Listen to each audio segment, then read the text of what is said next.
Hi, everybody. This is Eve Harrow, and you're listening to Rejuvenation on the Land of Israel Network. It is very, very, very early on Sunday, November 18th, 2018, 10th day of Kislev, 5779. I have to be up in just a few hours to guide the last day of this particular trip of the Jewish Women's Renaissance Project, JWRP.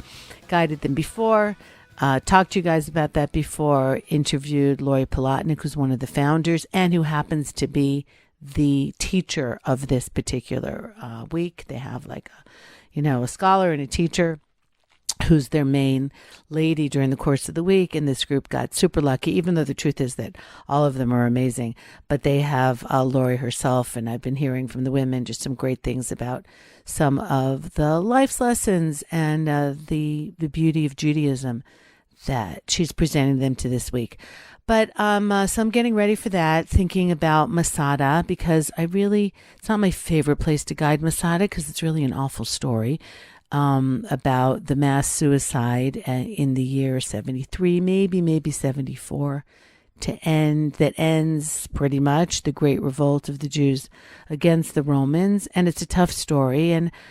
So I go up there and I try and guide it a little differently, including the dig itself and what's going on in Israel in the 60s when they uncover it. Anyhow, it's like that's going all in my brain. And there's a lot that's been going on in my brain. And I've been so busy since I got back from the States that I haven't had a chance to interview anyone for today's show. So I figured I was just going to share some of my thoughts with you guys over the last month or so. And one of the things that occurred to me is I remember when I was in graduate school for psychology, and we learned about something called cognitive dissonance, and I'll read to you what cognitive dissonance is. Cognitive dissonance, which was an idea developed by Leon Festinger in the 50s, according to cognitive dissonance theory, there is a tendency for individuals to seek consistency among their cognitions, their beliefs, their opinions. And when there's an inconsistency between attitudes or behaviors, some kind of dissonance, something must change to eliminate the dissonance, because most people feel uncomfortable with, they want consistency, they want certainty in their own lives. And I understand that. I mean, I remember learning that the example at the time that was given to us was, the example of sour grapes, right? Like a fox, I don't know, some animal is trying to reach a bunch of grapes. They look so great. They look so sweet. Can't reach them. And then says to himself, well, fine, I'm sure they were sour anyway, right? And we all have situations in our life where we're trying to get somewhere or do something, and it doesn't work out. So we convince ourselves that it wasn't that great or it wasn't that important anyhow. And I've been thinking about why that is so important to us to have that consistency. Like, maybe we all should just be living with a degree of inconsistency, or, if you want to use another word, hypocrisy. I mean, there are things that I think are right and are good and that should be done by people. And then there are things that I do that contradict my beliefs. I mean, parenting is the classic way of how we're outed by that, because our kids are watching us and we may say one thing, but then we do something different. And it's usually our kids, or the desire that we have for our kids to see us as consistent with our beliefs, which are the beliefs usually that we're trying to transmit to them about the kind of people that we would like them to be. And then when they see us behaving differently, that's when we start like, whoa, okay, I actually have to have some consistency here, because these little people are going to pick up on the differences. But maybe there is a degree in which we should be able to say, this is what I believe, but this is the way it really is. And for a while now, I'm going to have to roll with it.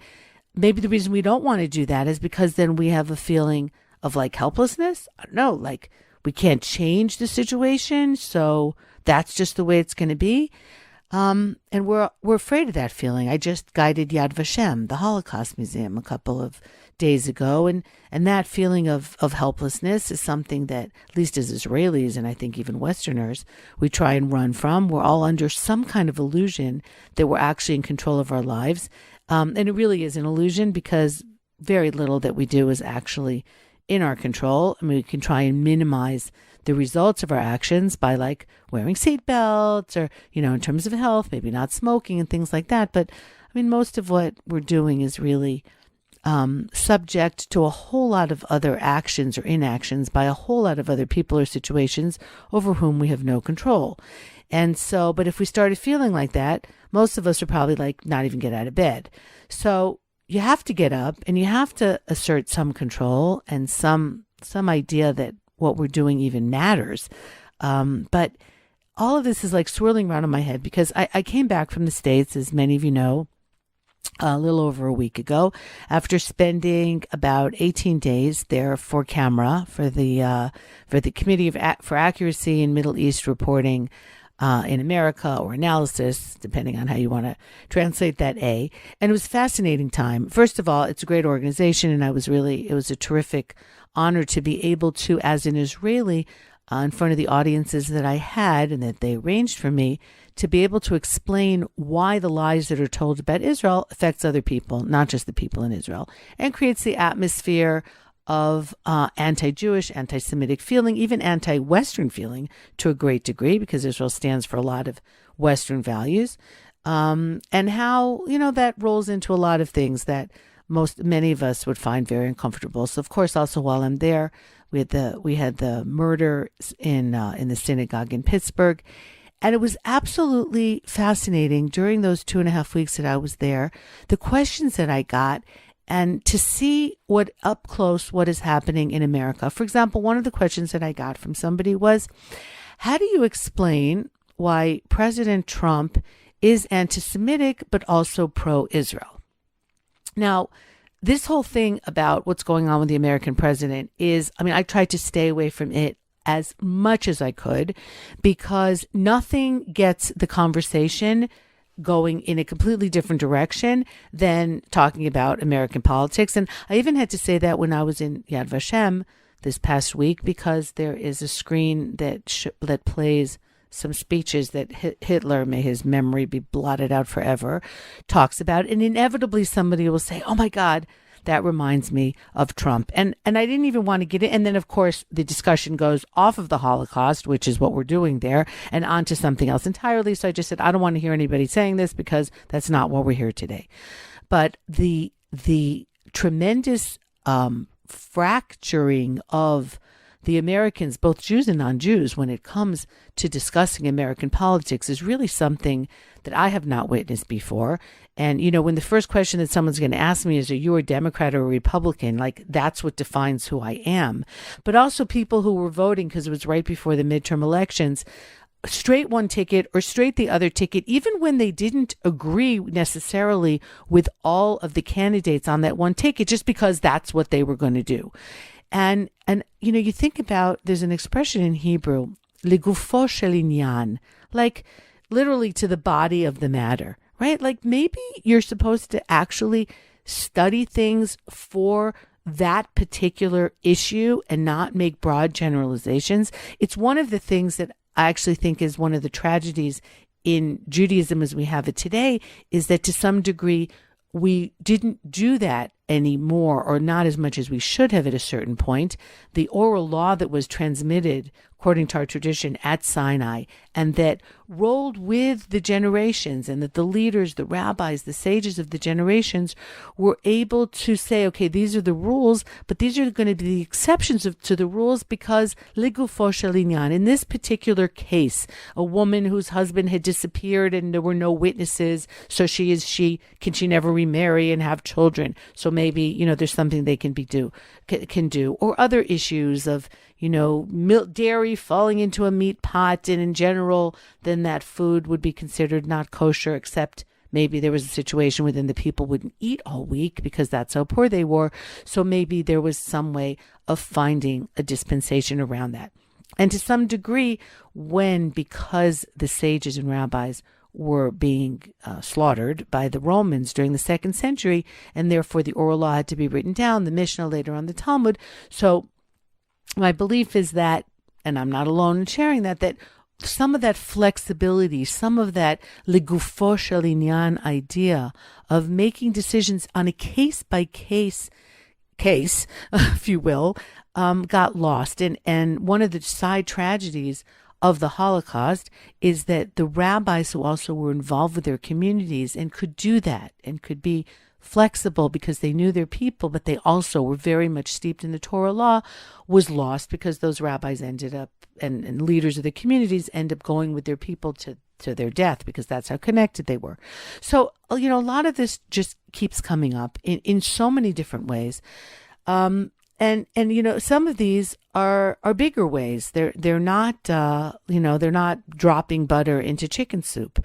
Some of it we've talked about on the show before, like intersectionality, where if you're pro one group of victims, you have to be pro all groups of victims. Of course, certain people decide who the victims are. So in the case, let's say on the college campuses, the victims are definitely Palestinian Arabs, not Jews. And therefore, all lesbians and all blacks and all Hispanics and anybody else who consider themselves some kind of victims also have to be against Israel and pro-Palestinian. All right. And a lot of those beliefs about what is and what isn't okay, though, are dictated to us by other people. And we end up kind of adopting them as our own, but maybe that's already dissonant. Like I was talking to my son before because I don't watch very much TV. I've got way too much to do. There's a couple of shows that I'll sit and watch with my husband. And one of the shows that we enjoyed watching was House of Cards. So the new season has come and I asked him, says Kevin Spacey is not in the show anymore because he's, from what I understand, persona non grata in Hollywood now because of #MeToo, because of he's been accused, and I think rightfully so, of being violent or whatever with young men, whatever his proclivities are. So he's not in the show, and apparently the show is not as good anymore without him. So I was thinking to myself, okay, so he's did some terrible things and he's been punished for it. But on the other hand, and I realize I'm going out on a limb here, was anybody watching anything that Kevin Spacey was acting in because we thought that he was some, the moral vanguard? I mean, when I watch TV or I watch movies, and there's actors and there's some excellent actors out there, but I not for a minute am thinking to myself, wow, I'm watching this person act this role because I think this person lives their personal life in a way that I find amazing and I want to follow it. I mean, more often than not, ew, right? Like it's a rare public figure in that world that I think is actually doing good things or living a life in any kind of way that I would find okay. So, I mean, I can live without the show, but maybe we're pinning our hopes or pinning expectations on people that don't deserve them to begin with.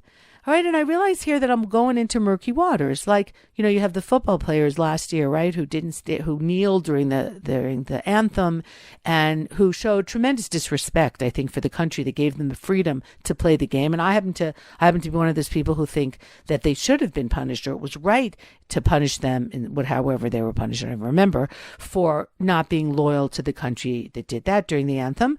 But then again, let's take the question a little bit further. Why is the anthem played at sports games? Is it because sports is now the new patriotism? But I'm not talking about the anthems that are played during the Olympic Games or when countries are going against other countries. And as a little segue here, I totally understand why Miri Regev, our Minister of Sports and Culture, cried when she heard Hatikva a couple of weeks ago played when there was an Israeli athlete who won, I believe in Abu Dhabi. I would have done the same thing. I mean, even just hearing about it, I cried because it was a huge moment. So I'm not talking about that when it's a country sports or the Olympics or something like that. But I'm just talking about like regular sports games where we're all just used to going to baseball games, going to the football games. The national anthem is played. I don't know. Should it be played at these games? Are these sports games a patriotic thing? Should we be mixing these two things? Are we trying to fool ourselves that sports isn't just sports, that it has anything to do with, again, I'm not talking about Olympics or something. I'm just talking about different teams in different cities, with the nation itself. So and then we just got used to that. And then that's the way it is. But but maybe we need to rethink a whole bunch of things. Like I brought this up at Shabbat lunch today where I got pretty much yelled at by the entire family, but I'm still going to hold to this and I'll even share it with you guys. You feel like yelling at me? You could join the club, where I was thinking about Gaza, right? Because we had this terrible week last week with close to 500 missiles and rockets are shot at the South. What's happening in the South is beyond comprehension that my countrymen are living like that. But we didn't, and Israel, the Air Force bombed and did a whole lot of things, but we didn't actually go to war. Now, I understand the hesitation to go to war. War means soldiers are going to die. Terrible things are going to happen. Tourism is going to collapse. The economy is going to have a terrible blow. There are huge ramifications for going to war. On the other hand, we can't continue like this either. And I'm listening to all these politicians who are upset with the prime minister for whatever reason. And most of them should have hypocrite, meaning the letter H, like burned onto their foreheads, because a good number of them who were saying that were for the expulsion, the so-called disengagement from Gaza in 2005, which is why we're in this position to begin with. All right. So it wasn't like there weren't terrorists emanating out of Gaza before 2005. But on this scale and what's happening like this, no. All right. So a lot of these people are the reason that we're in this situation to begin with. Now, are they living with this dissonance? I guess so, because they're politicians. Maybe, I don't know, maybe politicians have like a higher standard. I don't think standard is the right word here, but have a higher bandwidth when it comes to dissonance, because so much of what they do is like not really in the realm of what people should do, but you just kind of compromise on your way through and, make those excuses to yourself because it's for the greater good. So maybe they think that, and they're just neglecting to mention to us that they made a mistake. Maybe so much of this dissonance is based on the fact that people don't have enough shame or aren't willing to admit when they were wrong. And we're all wrong. We're all wrong a lot of the time. Okay. There isn't anybody who's perfect. And even the Torah tells us that. Okay. It's like blatantly clear that there's no such thing as a perfect human being, and certainly not us. Okay. So a lot of this is based on that. And so at lunch today, just to get back to that, I was thinking, well, okay, if you can't get rid of Hamas as the people ruling Gaza, because we don't want to get rid of Hamas, because who do we put instead? Israel doesn't want to control Gaza again. We don't want to put the Palestinian Authority running the show there again, because Mahmoud Abbas is nothing to write home about, to say the least. He's a horrible guy, just in a different way. And so who's going to take control there and what's going to go on? So the suggestion that I made was that maybe we should take the people away from Hamas, since we can't take Hamas away from the people. And that all these countries that are taking in refugees from different places, we say to them, listen, we see that you're really worried about Gaza and about what Israel's doing in Gaza. So just like you're taking in refugees from other places, how about helping out the Palestinian Arabs whom you're so concerned about, who live in Gaza? 300 here, 400 there, 1,000 there, and maybe that would help solve the problem. So boy, did I get it over the head. You can't tell the world what to do. You can't give ultimatums, blah, blah, blah. I wasn't talking about an ultimatum at all. I don't know where that word crept into the discussion. You weren't at my table, so you can only imagine how lively the discussion gets. So I wasn't talking about an ultimatum. I was just maybe trying to point out a little bit of hypocrisy that the world has vis-a-vis Israel. And maybe I'm doing that because I'm coming off of a few weeks, and this is not something that I just do for camera. Obviously, it's something that I try and do all the time on this show and in other places, pointing out the major hypocrisy that the world has vis-a-vis Israel. So yes, if you think Israel is a human rights abuser, and therefore you feel that you have to boycott the dates and the spices coming out of the Jordan Valley, incidentally, very happy to see that the farmers in the Jordan Valley now are just taking it straight out there, and they're going to label their stuff like made in the land of Israel, etc. But if you are such a human rights enthusiast that you feel Israel is a terrible place and therefore you can't eat the spices from the Jordan Valley and from occupied territory, then you also should not be buying anything from China, from India, from pretty much any country in Africa or South America, and any other, and there's very few countries that you actually could buy who are luminaries of human rights. And, Mexico, they used to talk about the kids that were making clothes and all that. So you have it in for Israel, that's fine. But don't be a hypocrite and have it out for everybody else. And we even want to go to the UN, where they just, once again, with the exception of the United States and Israel, just decried Israel and everything that Israel does, and Israel's just a terrible place. Okay, so the UN is the leading light, if you will, of hypocrisy when it comes to Israel.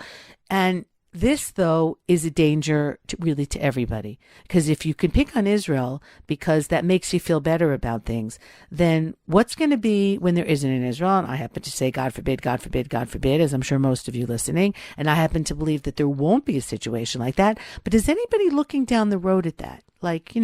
So we don't want there to be an Israel, and we think Israel's a terrible place. But so when there's no Israel, everybody else is going to be fine? Or you're going to have to actually look around and examine yourselves and examine your own kind of hypocrisy. So, I don't have any answers on today's show. And if you tuned in looking for something that would make you feel good, really sorry to tell you that that's not going to happen this week. Because this week you're in my brain and you're in the things that are bothering me. And I also like feeling good. One of the places that we took the women to this last week, the JWRP women, is in the Stock Exchange Center in Tel Aviv. And I'd never been there before. There's this amazing room it's part of the Taglit, it's called the Birthright Center, where you go in and they have an exhibit in this whole room of some of the incredible things that Israeli technology has done to change the world. And not just the Iron Dome, which was the reason that we were able to not go to war this week, because you had hundreds, if not thousands, of Israelis who stayed alive, because as much as Hamas was trying to kill Israelis, we had this incredible invention that was knocking their missiles out of the sky, although at tremendous cost, by the way. Obviously, there's no cost to human lives, and anything that we have to spend in order to save people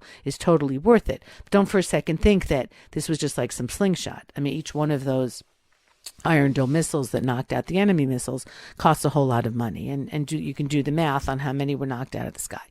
So but obviously money is a side thing, but it is still important because there's only a certain amount and you need it for different things. So that room, to get back to this Taglit room in the Stock Exchange, yes, I'm free associating. That you're just going to have to deal with that at 1:00 in the morning with me. But in this room, so they talk about, and I was happy to see some of the people that I've interviewed are up there, like BioB, for those of you who've been with me for a few years. When I interviewed the head, I think his name was Shimon Sternberg, of BioB, where they literally grow bugs and use them as natural pesticides around the world to get rid of other bad bugs, like fruit flies and other things, that so that you don't have to spray and the world can just be a healthier place. So that was up there, and Rewalk and like all kinds of other things. You walk around the room as an Israeli, just feeling so incredibly proud of this country. But then I thought to myself, well, but I'm not one of the geniuses that's up on the wall here. So I'm taking, I'm feeling great about being an Israeli because these are my countrymen who are doing things that, without exaggeration in the least, are changing the world and making the world a better place. So I feel like, that reflects on me as well as an Israeli. But really, I don't know, I really shouldn't take credit for any of their things that are up there, because they're the atmosphere in the country. There's that, okay, when someone says no, then you figure out a way anyway. There's the camaraderie and the inventiveness that we have from the army. There's the love of life, which is shown by how we have the highest birth rate in the Western world. And there's a lot of really wonderful things about Israel that I do share. But claiming credit for some of those massive and outrageous inventions, that's kind of chutzpahdik maybe for me to feel good about that. I don't know, like the reflected glory on me. So, I felt so great in that room. And then afterwards I felt like, yeah, I'm really proud of my countrymen. But more than that, it's not like it, my back, I stand up taller as an Israeli when all these great things happen, when I see Israelis succeeding in so many things. But That little buzz was my dryer going off because, yes, there's still a lot to be done in this house. But I can claim like family credit, if you will, like greater family credit. But more than that, maybe not really. So I think just in general, what I'm saying is that we all have to chill a little bit. Okay. And we also have to realize that you don't have to go through absolutes. There are middle grounds. Again, getting back to the States, and so much arguing is going on, especially, let's say, after Pittsburgh, but not only, like about gun control.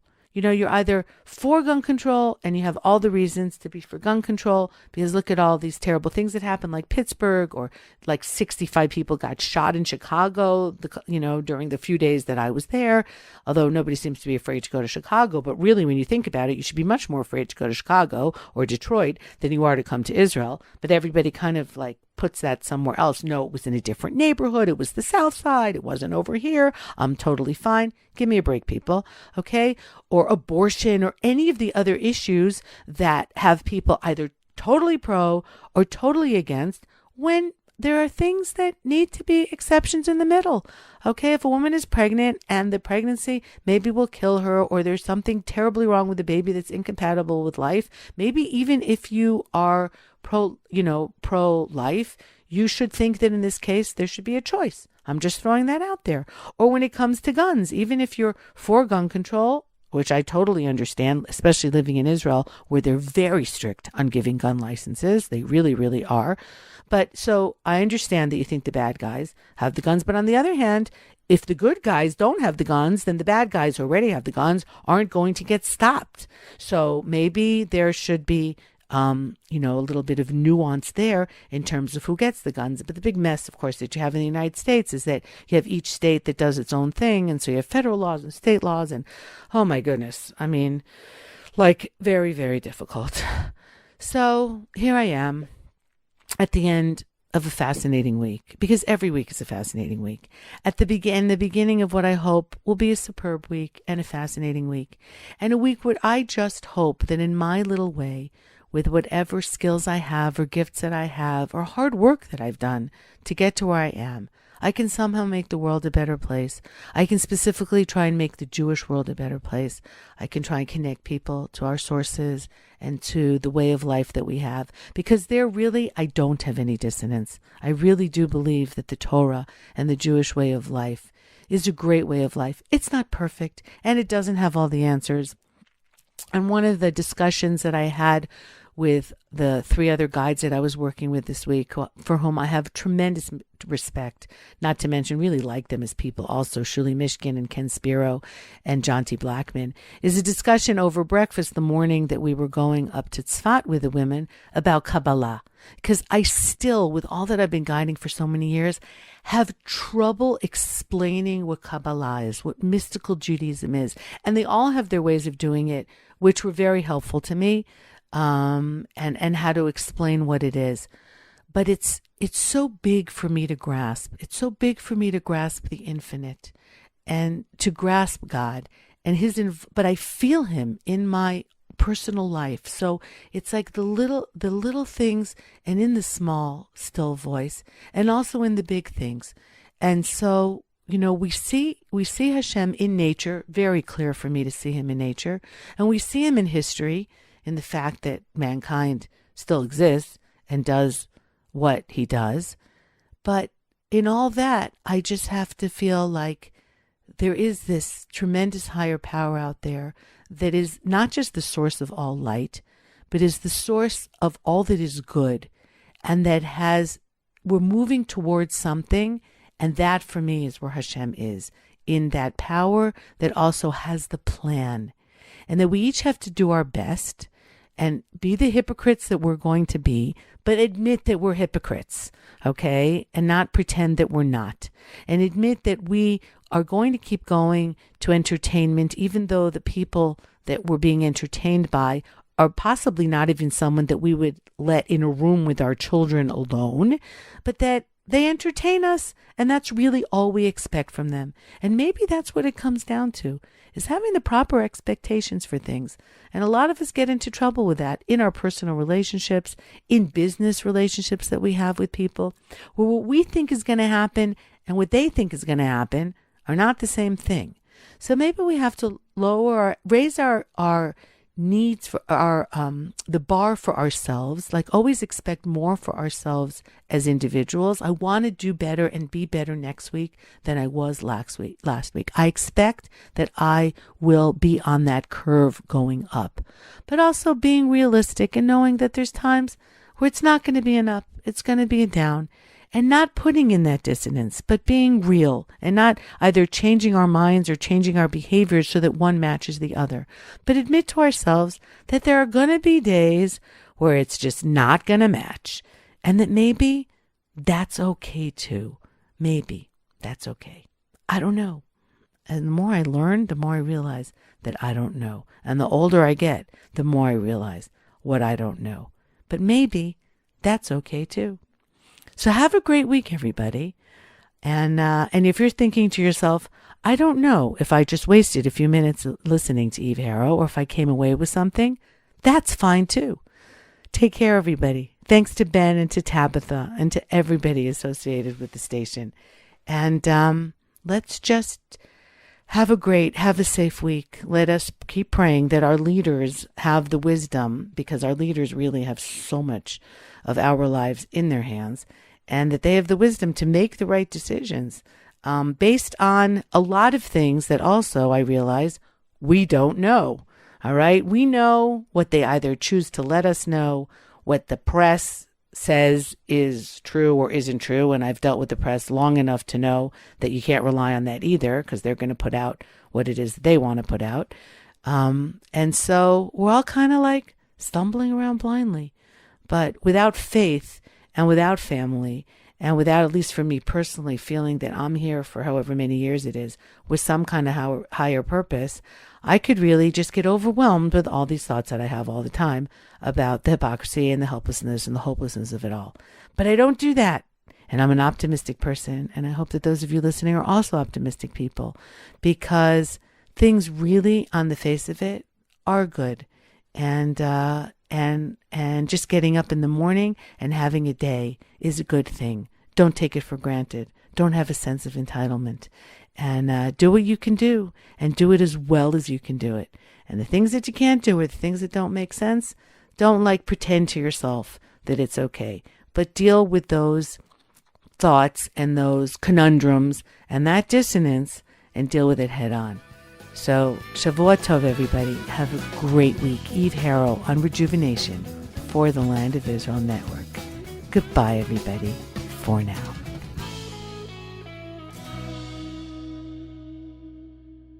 You're listening to the Land of Israel Network at thelandofisrael.com, broadcasting the truth and beauty